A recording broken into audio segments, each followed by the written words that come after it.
আমার বন্ধুগণ,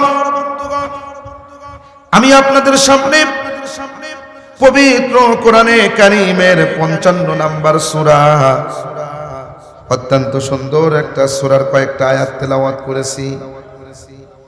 সেই সূরাটার নাম হলো সূরাতুর রহমান। রহমান কার নাম? আর একটু জোরে বলুন, কার নাম? আমার বন্ধুগণ, আল্লাহ রাব্বুল আলামিনের সিফাতি নাম, গুণবাচক নাম হলো রহমান। আল্লাহ রাব্বুল আলামিন বলেন, কুলিদুল্লাহা আবিদুর রহমান। তোমরা আল্লাহকে আল্লাহ বলে ডাকো অথবা রহমান বলে ডাকো, যেটা বলে ডাকো না কেন, আমার আল্লাহ রাব্বুল আলামিন তিনি হলেন দয়াময়। জোরে কোন সুবহানাল্লাহ। আমার নবী যখন আল্লাহ রাব্বুল আলামিনের রহমান নামের গুণগান গাইতেছিলেন, কাফেরেরা তখন সমালোচনা করা শুরু করে দিল। কাফেরেরা বলতেছিল, মুহাম্মদ বলে কুল হুয়াল্লাহু আহাদ, আল্লাহ কয়জন? একজন। কেননা পৃথিবীর ভিতরে এক আল্লাহ ছাড়া যদি আরো অন্য কোন ইলাহ থাকতো তাহলে সবকিছুই তো ধ্বংস হয়ে যেত। কথা বলেন ঠিক কিনা? আল্লাহ রাব্বুল আলামিন বলেন, লাউ কানা ফীহিমা আলিহাতুন ইল্লাল্লাহু লাফাসাদাতা। এই পৃথিবীর ভিতরে যদি আল্লাহ যদি দুইজন হইতো তাহলে এই দুনিয়াটা এইরকম স্থির থাকতো না, ধ্বংস হয়ে যেত। এক আল্লাহ বলতো আজকে রোদ হবে, আর এক আল্লাহ বলতো বৃষ্টি হবে। কথা বলেন ঠিক কিনা? আল্লাহ রাব্বুল আলামিন বলেন, হে নবী আপনি বলে দিন কুল হু আল্লাহু আহাদ, আল্লাহ হলেন একজন। আমার নবী এক আল্লাহর দাওয়াত দিয়েছেন। যখন রহমানের গুণগান আমার নবী গাইতেছিলেন, কাফেরেরা বলে, মুহাম্মদ বলে আল্লাহ রাব্বুল আলামিন হলেন একজন, কিন্তু অথচ দেখতেছি আল্লাহ তো একজন, আবার রহমানও নাকি তাদের খোদা, রহিমও তাদের খোদা। আসলে মুহাম্মাদের খোদা কয়জন? আল্লাহ রাব্বুল আলামিন আয়াত নাযিল করে দিলেন, কুলিদুল্লাহা আবিদুর রহমান আইয়াম্মা তাদউ ফালাহুল আসমাউল হুসনা। আল্লাহু আকবার বলেন। আল্লাহ রাব্বুল আলামিনের নাম তোমরা আল্লাহকে আল্লাহ বলে ডাকো অথবা রহমান বলে ডাকো না কেন, যেটা বলো না কেন সেটাই তো আমার আল্লাহ। কথা বলেন ঠিক কিনা? আল্লাহর নাম রহমান, আল্লাহর নাম রহিম, আল্লাহর নাম গফুর, আল্লাহর নাম হলো সাত্তার, আল্লাহর নাম কারীম। এগুলা হলো আল্লাহ তাআলার গুণবাচক নাম। এই গুণবাচক নামের ভিতরে একটা নাম হলো রহমান, যেটা বিসমিল্লাহর ভিতরেও আমার আল্লাহ ব্যবহার করেছেন। বিসমিল্লাহির রহমানির রহিম। বিসমিল্লাহর ভিতরে আল্লাহর নাম আছে, রহমানের নাম আছে, রহিমের নাম আছে। আল্লাহ রাব্বুল আলামিন সেই রহমানের নামে একটা সূরা নাযিল করেছেন, সূরাতুর রহমান। যেই সূরাটা হবে জান্নাতের জাতীয় সঙ্গীত। সুবহানাল্লাহ বলেন। যেই সূরাটা জান্নাতের ভিতরে তেলাওয়াত করা হবে, এত সুন্দর সূরা আমার আল্লাহ নাযিল করেছেন। এই রহমান সূরাটা আমার আল্লাহ নিজে তেলাওয়াত করে শুনিয়ে দিবেন। আল্লাহর কণ্ঠস্বর থেকে যখন এই সূরাটা শুনবো তখন কেমন লাগবে? ও বন্ধুগণ আমার, মনোযোগ দিয়ে শুনবেন। দুনিয়ার মানুষগুলো শুধু জান্নাতের জন্য ইবাদত করে, জাহান্নাম থেকে বাঁচার জন্য ইবাদত করে। আসলে মূলত জান্নাত এবং জাহান্নামের জন্য ইবাদত নয়, ইবাদত করতে হবে একমাত্র আমার আল্লাহকে রাজি করার জন্য। জোরে কোন সুবহানাল্লাহ। আল্লাহ রাব্বুল আলামিন বলেন, কুল ইন্না সলাতি ওয়া নুসুকি ওয়া মাহইয়ায়া ওয়া মামাতি লিল্লাহি রাব্বিল আলামিন। আল্লাহ রাব্বুল আলামিন বলেন, হে নবী আপনি বলে দিন, কুল ইন্না সলাতি, নিশ্চয় আমার নামাজ, ওয়া নুসুকি আমার কুরবানি, অমাহিয়ায়া আমার জীবন, অমামাতি আমার মরণ কার জন্য হতে হবে? লিল্লাহি রাব্বিল আলামিন, একমাত্র আল্লাহ রাব্বুল আলামিনের জন্য হতে হবে। জোরে কোন সুবহানাল্লাহ। এই আল্লাহর জন্য ইবাদত করতে হবে, জান্নাতের জন্য না, জাহান্নামের জন্য না, মালিককে পাওয়ার জন্য। কথা বলেন ঠিক কিনা? রাবিয়া বসরি একদিন রাস্তা দিয়ে হেঁটে যায় এবং বলতে থাকে জ্বালায়া দেব নিবায়া দেব, জ্বালায়া দেব নিবায়া দেব। লোকজন জিজ্ঞাসা করলো, ও রাবিয়া কি জ্বালাইবা আর কি নিবাইবা? রাবিয়া বসরি ডেকে ডেকে বলতেছে, জ্বালায়া দেব আল্লাহর জান্নাত, নিবায়া দেব আল্লাহর দোজখ। মারহাবা জোরে কন, আর একটু জোরে কন না মারহাবা। জ্বালায়া দেব আল্লাহর জান্নাত, নিবিয়ে দিব আল্লাহর দোজখ। ও রাবিয়া, কেন তুমি জান্নাত জ্বালাইয়া দিবা, কেন তুমি জাহান্নামকে নিভাইয়া দিবা, কারণটা কি? রাবিয়া বসরি ডেকে ডেকে বলতেছেন, দুনিয়ার মানুষ শুধুমাত্র আল্লাহকে পাওয়ার জন্য ইবাদত করে না, জান্নাত এবং জাহান্নাম পাওয়ার জন্য ইবাদত করে। আসলে জান্নাত এবং জাহান্নাম পাওয়ার জন্য ইবাদত করা যাবে না, ইবাদত করতে হবে একমাত্র আল্লাহকে রাজি খুশি করার জন্য, আল্লাহর জন্য ইবাদত করতে হবে। দুনিয়ার মানুষ জান্নাত পাওয়ার জন্য, জাহান্নামের জন্য, জাহান্নাম থেকে বাঁচার জন্য ইবাদত করে। লোকেরা জিজ্ঞাসা করলো, ও রাবিয়া তুমি কিসের জন্য ইবাদত করো? রাবিয়া এইবার ডেকে ডেকে বলতেছে, আমি জান্নাতের জন্য ইবাদত করি না, আমি জাহান্নাম থেকে বাঁচার জন্য ইবাদত করি না, আমি ইবাদত করি আমার মাওলাকে খুশি করার জন্য। জোরে কোন সুবহানাল্লাহ। हो रोगेलमान जितने नामत है तू सबसे बेहतर नाम ते दीदार तू जन्नत दो ज़ुख से या रब क्या करो आरज़ू हो माई तुझसे देखा करो। জান্নাত দিয়ে কি করব? জান্নাত চাই না, জাহান্নাম থেকে বাঁচতে চাই না, আমি আমার মালিককে চাই। আমার মালিক যদি আমাকে জান্নাত দিয়ে দেন এবং জান্নাতের ভিতরে মালিক যদি আমার সাথে সাক্ষাৎ না করেন, জান্নাতটা আমার জন্য জাহান্নাম হয়ে যাবে। আর যদি মালিক আমাকে জাহান্নামের ভিতরেও যদি দিয়ে দেন, জাহান্নামের ভিতরে যাওয়ার পরে মালিক যদি আমার খোঁজ খবর নেন, সাক্ষাৎ করেন, তাহলে জাহান্নামটাও আমি রাবিয়ার জন্য জান্নাত হয়ে যাবে। জোরে কোন সুবহানাল্লাহ। তাহলে মূলত আমাদের ইবাদত করতে হবে কার জন্য? আর একটু জোরে বলুন, কার জন্য? একমাত্র আল্লাহ রাব্বুল আলামিনের জন্য ইবাদত বন্দেগী করতে হবে। আল্লাহর জন্য যদি ইবাদত করেন, আল্লাহ রাব্বুল আলামিন আমাদেরকে জান্নাত দিবেন, জান্নাতে তার দিদার দিবেন। আল্লাহর দিদারের চাইতে তো দামি কোনো জিনিস হতে পারে না। এই যে আমরা আল্লাহকে আল্লাহর জন্য ইবাদত করতেছি, নামাজ পড়ি কার জন্য? আল্লাহর জন্য। রোজা রাখি কার জন্য? বলে আল্লাহর জন্য। সমস্ত কুরবানি করলাম একমাত্র আল্লাহর জন্য, কিন্তু আল্লাহকে তো কখনো দেখলাম না। বলে এই আল্লাহকে দেখা যাবে জান্নাতের ভিতরে। জোরে কোন সুবহানাল্লাহ। দুনিয়ার ভিতরে চর্ম চক্ষু দিয়ে মূসা আলাইহিস সালাম দেখতে চেয়েছিলেন। কোরআন সাক্ষী দেয়, ফাখররা মূসা সাইকা, তুর পাহাড় জ্বলে গিয়েছে। আল্লাহর তাজাল্লির কারণে মূসা পয়গম্বর দুনিয়ার ভিতরে অজ্ঞান হয়ে সঙ্গে সঙ্গে জমিনে পড়ে গিয়েছে। আল্লাহকে দেখতে হলে জান্নাতের ভিতরে যাইতে হবে। জান্নাতে যাইতে হলে আমাদেরকে আল্লাহর হুকুম আহকামগুলো পালন করতে হবে। আমার আল্লাহ রাব্বুল আলামিন যে হুকুমগুলো করেছেন, সেই হুকুম অনুযায়ী আমাদের চলতে হবে। আল্লাহ রাব্বুল আলামিনের হুকুমগুলো সমস্ত মাখলুকাত পালন করে, মানুষ শুধুমাত্র নাফরমানি করে। কথা বলেন ঠিক কিনা? আল্লাহ রাব্বুল আলামিন বলেন, আর রহমান আল্লামাল কুরআন খলাকাল ইনসান আল্লামাহুল বায়ান। আল্লাহ রাব্বুল আলামিন বলেন, আর রহমান, আমি হইলাম দয়াময় প্রভু, পরম দয়ালু। আল্লামাল কুরআন, তোমাদের শিক্ষা দিয়েছি কোরআন।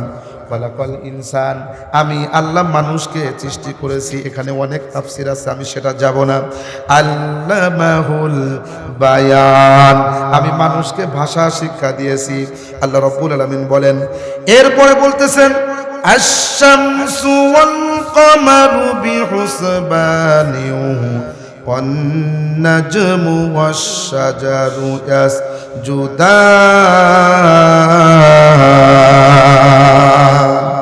আল্লাহ রাব্বুল আলামিন বলেন আশ-শামসু সূর্য, ওয়াল কমারু এবং হলো চন্দ্র, বি হুসবান তার নির্ধারিত হুকুম অনুযায়ী কক্ষপথ দিয়ে চলাচল করে, ওয়ান নাজমু ওয়াশ শাজারু ইয়াসজুদান এবং নক্ষত্র এবং গাছপালা যা কিছু আপনারা দেখেন না কেন একমাত্র আমার আল্লাহ রাব্বুল আলামিনকে তারা সেজদা করে। জোরে কোন সুবহানাল্লাহ।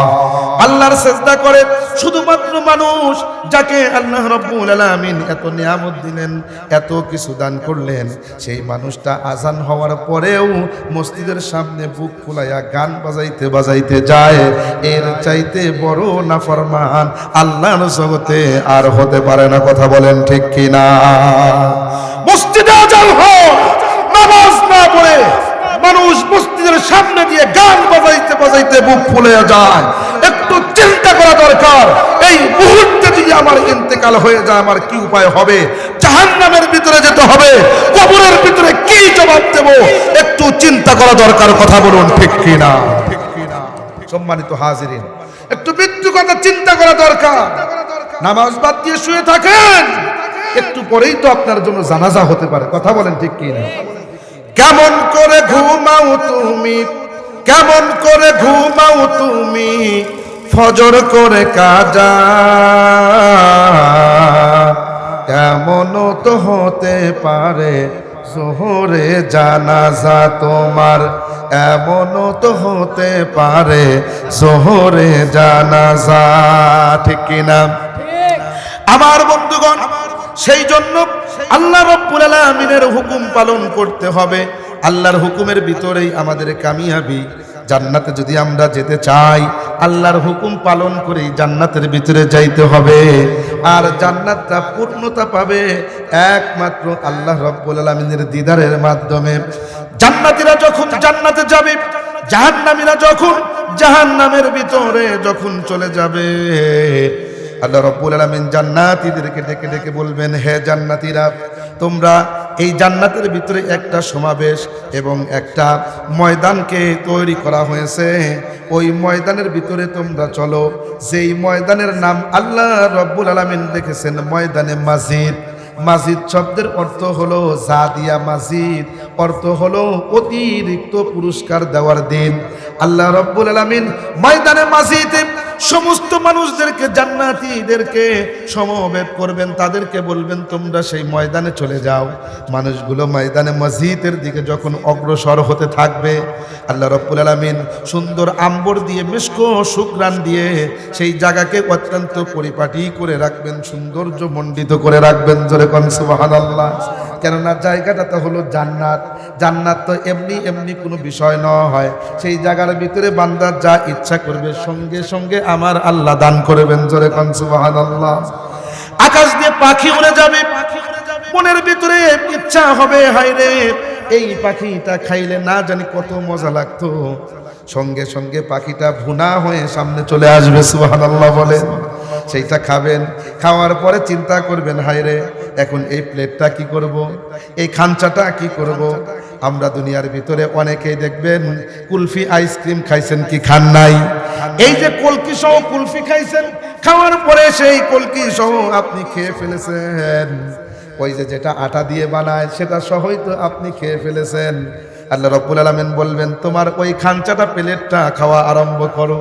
বান্দা যখন সেটা ভেঙ্গে ভেঙ্গে খাওয়া আরম্ভ করবে, প্রত্যেকটা লোকমার বিনিময়ে 70 রকমের মজা অনুভূত হবে।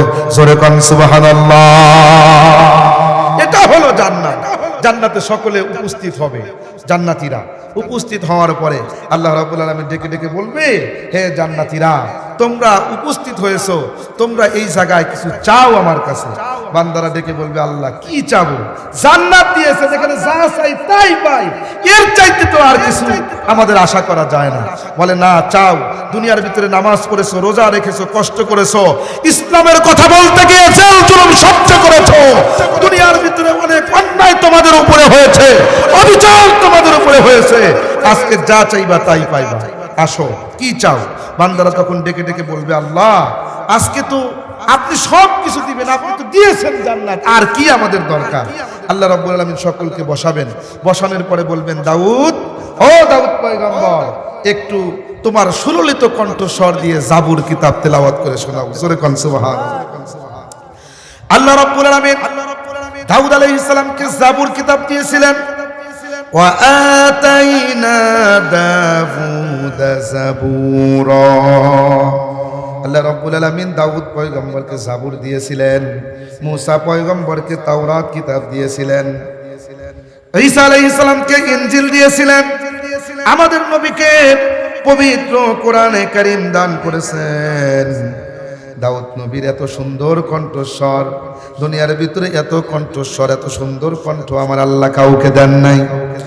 দাউদ নবী যখন তার উপাসনালয়ে জাবুর কিতাব যখন তিলাওয়াত করতেন, এত সুন্দর কণ্ঠ, আকাশের পাখিগুলো উড়ে যাইতেছিল। দাউদ নবীর কণ্ঠ শুনে সেই উপাসনালয়ের উপরে দাঁড়িয়ে যাইত। সুবহানাল্লাহ বলেন। সেই উপাসনালয়টা ছিল সমুদ্রের নিকটে। যখন তিনি জাবুর কিতাব পাঠ করতেন, এই সমুদ্রের মৎস্যগুলো সেই সমুদ্রের থেকে একদম নিকটবর্তী তীরে এসে উপস্থিত হইত। দাউদ নবীর কণ্ঠের সেই জাবুর কিতাব তেলাওয়াত শুনতো। জোরে কোন সুবহানাল্লাহ। এত সুন্দর কণ্ঠস্বর আল্লাহ রাব্বুল আলামিন দাউদ আলাইহিস সালাতু ওয়াস সালামকে দিয়েছিলেন। আল্লাহ বলবেন, দাউদ একটু জাবুর কিতাব পড়ে শোনাও। দাউদ আলাইহিস সালাম যখন জাবুর কিতাব পড়ে যখন টান দিবে, বাবা, মানুষগুলো অত্যন্ত বিমগ্ন হয়ে যাবে। কিতাবের ভিতরে লেখে, দাউদ নবীর জাবুর কিতাব তেলাওয়াত শুনে 8 লক্ষ বছর মানুষগুলো জান্নাতের ভিতরে অচেতন হয়ে থাকবে। জোরে কোন সুবহানাল্লাহ। এত সুন্দর কণ্ঠ, দুনিয়ার ভিতরে মানুষ গায়কের কণ্ঠ শুনে, সুন্দর কণ্ঠে তেলাওয়াত শুনে কত সুন্দর ভালো লাগে। যার কণ্ঠ ভালো, তার আবৃত্তি, গজল, সঙ্গীত, হাম নাচ শুনতে ভালো লাগে কি লাগে না? কথা বলেন, লাগে কি লাগে না? দাউদ আলাইহিস সালামের কণ্ঠে জাবুর কিতাব শুনে মানুষগুলো বিমোহিত হয়ে যাবে। এত সুন্দর কণ্ঠ। আহারে, দাউদ নবীর পড়া যখন শেষ হয়ে গেল, মানুষগুলোর যখন হুঁশ ফিরে আসবে, এই মানুষগুলো যখন হুঁশ ফিরে আসবে, আল্লাহ রাব্বুল আলামিন ডেকে ডেকে বলবেন, আমার হাবিব কই, আমার বন্ধু কই? আমার বন্ধু, আপনার উপরে আমি আল্লাহ কোরআন নাজিল করেছিলাম, এই কোরআনকে হেফাজতের জিম্মাদারি আমি আল্লাহ নিজে গ্রহণ করেছিলাম। সুবহানাল্লাহ বলে। ইন্না নাহনু নাযালনা যিকরা ওয়া ইন্না লাহু লাহাফিজুন। আল্লাহ রাব্বুল আলামিন আমার নবীর প্রতি পবিত্র কোরআনে কারীম নাজিল করেছেন। আল্লাহ ডাক দিবেন, হাবিব, আপনি এত সুন্দর করে কোরআন তেলাওয়াত করতে পারেন, আপনার কোন উম্মত এত সুন্দর করে কোরআন পড়তে পারে না। এত সুন্দর কোরআন তেলাওয়াত আপনার মতো কোন উম্মত তেলাওয়াত করতে পারে না। উম্মতের ভিতরে আমরা দেখি কারি আব্দুল বাসেত সাহেব যখন তেলাওয়াত করেন, মানুষগুলো তেলাওয়াত শুনে একদম কেমন যেন হয়ে যায়, একদম আত্মহারা হয়ে যায়, কেমন যেন একটা অনুভূতি হয়ে যায়। বান্দার তেলাওয়াত, উম্মতের তেলাওয়াত যদি এত সুন্দর হয়, আমার নবীর তেলাওয়াত না জানি কত সুন্দর। আমার নবী কোরআন তেলাওয়াত করতেন, রাত্রিবেলায় কাফেরেরা লুকিয়ে লুকিয়ে আমার নবীর তেলাওয়াত গুলো শুনতেন। আবু জেহেল শুনতো, উতবা শুনতো, সাইবা শুনতো নবীর তেলাওয়াত গুলো। মসজিদের চতুষ্কোণে এসে তারা দাঁড়িয়ে দাঁড়িয়ে শুনতো। দিনের বেলায় ইসলামের বিরুদ্ধে আচরণ করত, নবীর বিরুদ্ধে আচরণ করত, কিন্তু রাত্রিবেলায় আমার নবী যখন কোরআন শরীফ তেলাওয়াত করত, এই মানুষগুলা কোরআন তেলাওয়াত গুলো লুকিয়ে লুকিয়ে শুনতো। কোরআনের একটা আকর্ষণ আছে, কোরআন একটা ম্যাগনেট, এটার আকর্ষণ অত্যন্ত মারাত্মক আকর্ষণ। কোরআন শুনতে আরম্ভ করলে শুধু শুনতেই মন চায়। আবু জেহেল লুকায়া শুনতো, এই দিকে শুনতে শুনতে চিন্তা করলো, দেখি আর কেউ দেখে কিনা। দেখে সামনেই তো উতবা, আবার সামনে অগ্রসর হয়ে দেখে সাইবা। আহারে, তোমরা সকলেই তো দিনের বেলা বিরোধিতা করো, এখন সকলেই কোরআন শুনতে আসছে, কারণটা কি? তখন তারা ডাক দেখো, আসলেই বিরোধিতা তো করি, এত সুন্দর করে তেলাওয়াত করতেছে, শুনতেই ভালো লাগে, আমার তো দিলে সাক্ষী দেয় এটা মিথ্যা হতে পারে না, এটা আসলেই সত্য হবে। আবু জেহেল ডাক দিয়া কয়, আসলে মুহাম্মদ যে সত্য নবী এটা আমি আরো আগে থেকে জানি। মারহাবা কর, আর একটু জোরে কর না মারহাবা। মুহাম্মদ সত্য নবী আপনি আগে থেকে জানেন কিভাবে? আবু জেহেল ডেকে ডেকে বলতেছে, শোনো শোনো, মুহাম্মদ যখন ছোট্ট বালক ছিল, পাহাড়ের পাদদেশ দিয়ে আমি উটনি নিয়ে যাইতেছিলাম, হঠাৎ করে ছোট্ট মুহাম্মদকে দেখতে পেলাম। মুহাম্মদকে বললাম, ভাতিজা আমার উটের উপরে আসো। মুহাম্মদকে আমার উটনির পিছনে উঠাইলাম। এখন উটকে যাইতে বলি, উট আর যায় না। উটকে প্রহার করলাম, অনেক আঘাত করলাম, উটটা সামনের দিকে অগ্রসর হয় না। দুইটা রিওয়ায়াত কিতাবের ভিতরে দেখলাম, কোন কোন রিওয়ায়াতের ভিতরে বলে আসমানি আওয়াজ, কোন কোন রিওয়ায়াতের ভিতরে বলে উটের জবান আল্লাহ খুলে দিলেন যে শোনো শোনো। উট তখন ডেকে বলতেছে, ও আবু জেহেল, যদি আমাকে মারতে মারতে যদি তুমি মেরেও ফেলো, মুহাম্মদকে সামনে না আনলে আমি এক কদম অগ্রসর হব না। মুহাম্মদকে তোমার পিছে দিয়ে তুমি সামনে বসবে আর আমি উঠ চলে যাবো, এটা হতে পারে না। মুহাম্মদকে সামনে দাও, আমাকে বলা লাগবে না। আবু জেহেল বলে, আমি ছোট্ট বালক মুহাম্মদকে সামনে যখন বসাইলাম, উটকে উঠানের কথা বলা লাগলো না। উটটা আনন্দে আত্মহারা হয়ে হেলতে হেলতে দুলতে দুলতে নাচতে নাচতে সামনের দিকে অগ্রসর হলো। জোরে কোন সুবহানাল্লাহ। বলে, আমি সেই দিনই জানি এই ছেলে মারাত্মক একটা কামিয়াবি ছেলে হবে, একটা বুজুর্গ ছেলে হবে। সুবহানাল্লাহ বলেন। আবু জেহেল ডেকে বলে, আমি একদিন বড়ই খাইতেছিলাম, আমার ভাতিজা মুহাম্মদ এসে ডেকে বলতেছে, চাচা কি খান? আমি মস্করা করে বললাম, পাথর খাই। মুহাম্মদ মুস্কি হাসি দিলেন। মুহাম্মদ যাওয়ার পরে হাতের ভিতরে বড়ইগুলা ছিল, যখন খুললাম, খোলার পরে দেখি একটাও বড়ই নাই, সবগুলো পাথর হয়ে গেছে। মারহাবা জোরে কোন। আমি বুঝতে পারছি এটা কোনো সাধারণ মানুষ না। শুধু তাই নয়, রাস্তা দিয়ে যাচ্ছি না, কাফেররা ডেকে ডেকে বলেন, মুহাম্মদকে জিজ্ঞাসা করা হলো, তুমি যদি সত্য নবী হয়ে থাকো, এই যে গুইসাপ যাচ্ছে, এই গুইসাপ যদি সাক্ষ্য দেয় তুমি নবী, আমরা বিশ্বাস করব। আল্লাহ রাব্বুল আলামিনের কুদরত প্রকাশ পেয়ে গেল। বিশ্ব নবীর মুআজিজার ভিতরে লেখে, আল্লাহ রাব্বুল আলামিন সঙ্গে সঙ্গে গুইসাপের জবান খুলে দিলেন। গুইসাপ সাক্ষ্য দিয়ে বলতেছেন, ইনি হলেন আখিরি জামানার পয়গম্বর বিশ্ব নবী মুহাম্মদুর রাসূলুল্লাহ সাল্লাল্লাহু আলাইহি ওয়াসাল্লাম। আবু জেহেল বলে, শুধু তাই নয়, আমি আরো অনেক আলামত পেয়েছি। কাবার চত্বরে মুহাম্মদ যখন নামাজ পড়তেছিল, আমি সুযোগ বুঝে মস্ত বড় একটা পাথর নিয়ে গেলাম। সেই জায়গার ভিতরে পাথরটা যখন তার মাথার উপরে মারবো, আমি ওই সময় দেখি পাথরটা যখন মারতেছিলাম, হঠাৎ করে আমি দেখতে পাইলাম মস্ত বড় একটা উট। কোন রিওয়ায়াতের ভিতরে আছে সাপ, যে হা করে তার দিকে আসতেছে, আবু জেহেলকে যেন খেয়ে ফেলবে। সঙ্গে সঙ্গে হাতটা কম্পিত হলো, পাথরটা হাত থেকে পড়ে গেল। পাথরটা পড়ে যাওয়ার পরে দৌড়ে চেলা চামুন্ডার কাছে চলে আসলো। সকলে বলল, আপনি নিজেই মারতে পারলেন না কেন? বলে, আজকে আমি যেই বিপদের ভিতরে পড়েছিলাম, আমি যদি এক মুহূর্ত সেই জায়গার ভিতরে থাকতাম তাহলে আমি ধ্বংস হয়ে যেতাম। আবু জেহেল ডেকে ডেকে বলতেছে, আমি আগেই জানি এই ছেলেটা সাধারণ কোনো ছেলে না, আসলেই সে হবে একজন নবী। সমস্ত কাফেররা এইবার ডেকে বলতেছে, তাহলে আপনি তাকে মানেন না কেন? এইবার আবু জেহেল ডেকে বলতেছে, তোমাদের মাথা কি ঠিক আছে নাকি? আমরা যদি তাকে নবী হিসাবে যদি মানি, তাহলে আমাদের তো নেতৃত্ব থাকবে না, আমাদের লিডারগিরি থাকবে না, বাতবাড়ি থাকবে না। কথা বলেন ঠিক কি না? আমরা যদি এই মুহূর্তে তা মুহাম্মদকে যদি নবী হিসাবে মেনে নেই, তাহলে আমাদের নবী এবং লিডার হয়ে যাবে আব্দুল্লাহর ইতিম পোলা মুহাম্মদ। আমাদের নেতৃত্ব থাকবে না, সেই জন্য মানি না। আজও অনেক নরাদম আছে যারা নিজেদের নেতৃত্ব চলে যাওয়ার ভয়ে ইসলামের বিপক্ষে কথা বলে, ওলামায়ে কেরামের বিপক্ষে কথা বলে, কথা বলুন ঠিক কিনা?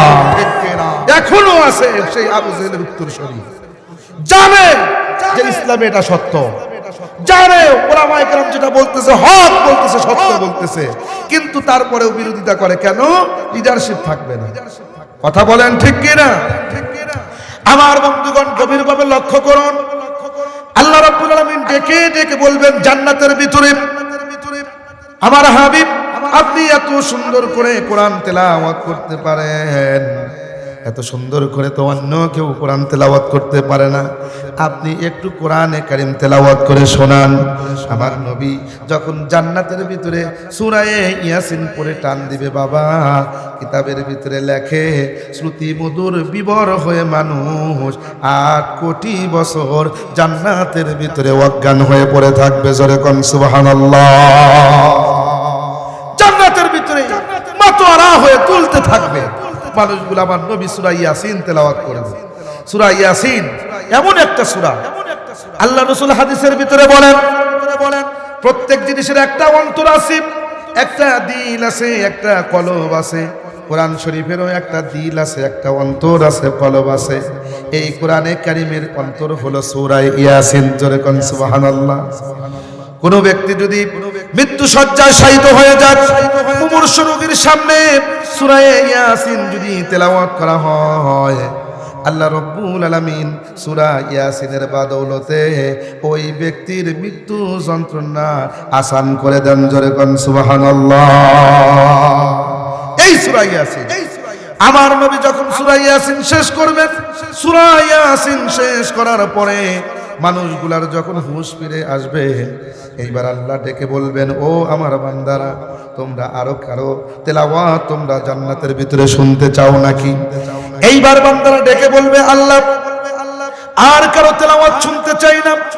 দুনিয়ার ভিতরে যেই আল্লাহ পাকের জন্য নামাজ পড়েছি, যেই আল্লাহ রাব্বুল আলামিনের জন্য রোজা রেখেছি, যার জন্য বাড়িঘর ছেড়ে ইসলামের দাওয়াত দিয়েছি, যার জন্য জীবন বাজি রেখে জিহাদের ময়দানে সে যুদ্ধ করে শহীদ হয়েছি, যার জন্য জেল জুলুম সহ্য করেছি, যার জন্য শীতের ভিতরে আরামের রাতে আরামের বিছানা ত্যাগ করে, স্ত্রীকে ত্যাগ করে, আরামের ঘুমকে হারাম করে দিয়ে আমরা ঠান্ডা পানি দিয়ে ওযু করে নামাজ আদায় করেছি, সেই আল্লাহ রাব্বুল আলামিনকে তো দেখতে পাইলাম না। সেই আল্লাহকে দেখতে চাই, সেই আল্লাহর একটু তেলাওয়াত শুনতে চাই। জোরে কোন সুবহানাল্লাহ। হিচে কাজদর মুলকে উ আম বাজনে, কওলে উরা লাহনে আওয়াজনে। আয় আল্লাহ তাআলা, আপনাকে দেখতে চাই, আর কারো তেলাওয়াত শুনতে চাই না। আপনাকে দেখতে চাই, আপনার একটু তেলাওয়াত শুনতে চাই। আল্লাহ রাব্বুল আলামিন বলবেন, বান্দারে তোমাদের এই আশাটা আমি আল্লাহ পূর্ণ করব। জোরে কোন সুবহানাল্লাহ। আল্লাহ রাব্বুল আলামিন তখন তার সামনে থেকে ৭০,০০০ নূরের পর্দাগুলো সরাইয়া দিবেন। এই নূরের পর্দা সরানোর পরে আল্লাহ রাব্বুল আলামিনের নূর যখন জাহির হয়ে যাবে, কিতাবের ভিতরে লেখে যদি আগে থেকেই যদি প্রতিশ্রুতি যদি না থাকতো যে জান্নাতের মানুষরা পুড়বে না, তাহলে আল্লাহ রাব্বুল আলামিনের নূরের তাজাল্লি তারা সহ্য করতে পারতো না, জান্নাতের মানুষগুলো পুড়ে যাইতো। কিন্তু আল্লাহ রাব্বুল আলামিন বিশেষভাবে তাদেরকে সহ্য ক্ষমতা দিয়ে দিবেন, যার কারণে আল্লাহর নূর দেখানোর পরেও বান্দাগুলো পুড়বে না। বান্দারা যখন আল্লাহর দিকে তাকাবে, আল্লাহ রাব্বুল আলামিন তখন কুদরতি কণ্ঠস্বর বাজায়া, এই যে আমি যে সূরাটা তেলাওয়াত করেছি সূরাতুর রহমান, এই সূরা আর রহমান আমার আল্লাহ জান্নাতের ভিতরে তেলাওয়াত করে শোনাবেন। জোরে কোন সুবহানাল্লাহ। আল্লাহ যখন জান্নাতের ভিতরে সূরাতুর রহমান তেলাওয়াত করে শোনাবেন, দুনিয়ার ভিতরে আমরা পড়ি আর রহমান, আল্লাহ তখন বলবেন আনার রহমান। আল্লাহ রাব্বুল আলামিন তখন আনার রহমান পড়বেন, আল্লামাল কুরআন। এই সূরাটা রহমানটা যখন তেলাওয়াত করে শোনাবে, স্মৃতিমধুর বিবর হয়ে মানুষ কতকাল